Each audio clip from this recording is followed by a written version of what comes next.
5 آیات ایسی ہیں جن کے بارے میں کہا گیا ہے کہ ان میں اسم اعظم ہے۔ ان میں سے ہر ایک آیت میں 10 قاف ہیں، تو جو ان آیات کو اپنا معمول بنا لے اسے بے شمار فوائد حاصل ہوں گے۔ ان آیات کی تاثیر کا ایک عجیب واقعہ بھی روایات سے ملتا ہے، وہ یہ کہ ایک بادشاہ کو اپنے وزیر سے سخت دشمنی تھی۔ ایک روز بادشاہ نے جلاد کو حکم دیا کہ جب وزیر آئے تو میں تجھے اشارہ کروں گا، تم اس کی گردن اڑا دینا۔ مگر تعجب کی بات یہ ہے کہ جب وزیر بادشاہ کے سامنے آیا تو بادشاہ کا سارا بغض محبت میں بدل گیا اور جلاد کو اشارہ کر کے کہا کہ واپس چلا جائے۔ پھر کئی روز تک ایسا ہی ہوتا رہا کہ جب وزیر غائب ہو جاتا تو بادشاہ اس کے قتل کا حکم دیتا، اور وزیر جیسے ہی سامنے آتا تو اس کا غصہ محبت میں تبدیل ہو جاتا۔ ایک روز بادشاہ نے وزیر سے کہا، میں تجھ سے ایک بات پوچھتا ہوں، سچ سچ بتاؤ۔ وزیر نے کہا، اب حکم کیجئے، میں اعلان کرتا ہوں کہ درست کہوں گا۔ بادشاہ نے کہا، ایک عرصہ سے میں تیرے قتل کا ارادہ کرتا ہوں، مگر جب تیری شکل دیکھتا ہوں تو سارا غصہ کافور ہو جاتا ہے اور تیری محبت دل میں جاگ جاتی ہے، تو بتا اس کا راز کیا ہے؟ سچ کہہ دے، خوف نہ کر، اس لیے کہ میں تجھے معاف کر چکا ہوں۔ وزیر نے کہا، حضور، میرے استاد نے مجھے چند آیتیں ہمیشہ پڑھنے کی تلقین کی تھی اور فرمایا تھا ان میں سے ہر آیت میں 10 قاف ہیں، جو ان آیات کو طلوع آفتاب اور غروب آفتاب سے پہلے پڑھے گا سب لوگ اس پر مہربان ہوں گے۔ اگر سلطان و حاکم ان کو پڑھتا رہے تو اس کی حکومت قائم رہے گی اور رعایا اور نوکروں پر اس کا روب قائم رہے گا، اور اگر کوئی حاجت مند ان آیات کو پڑھ کر حاجت مانگے تو اس کی حاجت پوری ہوگی۔ بادشاہ نے جب وزیر سے یہ باتیں سنیں تو بہت پسندیدگی کا اظہار کیا، اور بادشاہ نے بھی آیات یاد کر لیں۔ یہ درج ذیل 5 آیات ہیں، انہیں ایک بار صبح و شام ضرور پڑھ لیا کریں۔ ان 5 آیات کو اپنی زندگی کا حصہ بنا لیں، ہر روز صبح و شام صرف ایک مرتبہ پڑھنا ہے، اور پھر اس کی کرامات اپنی زندگی میں جاگتی آنکھوں کے ساتھ خود دیکھیں۔ آپ کو کوئی مسئلہ ہے؟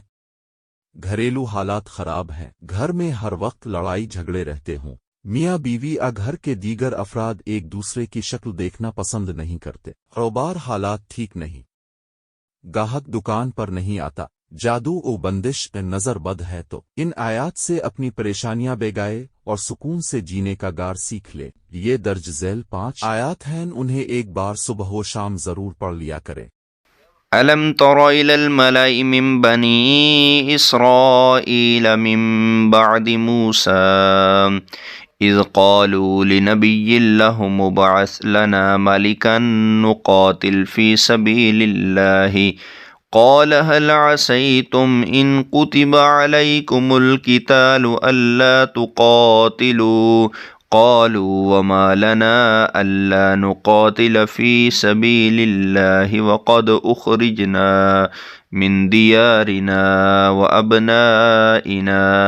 فلما كتب عليهم القتال تولوا إلا قليلا منهم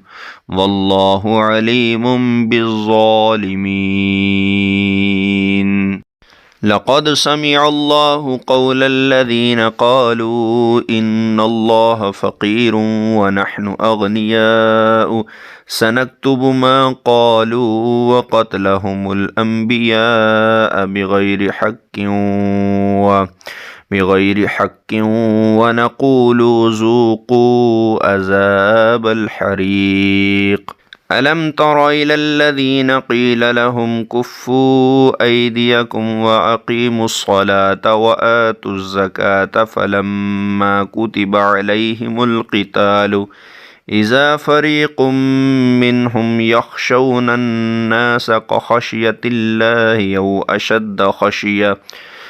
أشد خشية وقالوا ربنا لم كتبت علينا القتال لولا أخرتنا إلى أجل قريب قل متاع الدنيا قليل والآخرة خير لمن اتقى ولا تظلمون فتيلا واتل عليهم نبأ ابني آدم بالحق إذ قربا قربانا فتقبل من أحدهما ولم يتقبل من الآخر قال لأقتلنك قال إنما يتقبل الله من المتقين قل من رب السماوات والأرض قل الله قل أفاتخذتم من دونه أولياء لا يملكون لأنفسهم نفعا ولا ضرا قل هل يستوي الأعمى والبصير أم هل تستوي الظلمات والنور أم جعلوا لله شركاء خلقوا كخلقه فتشابه الخلق عليهم قل الله خالق كل شيء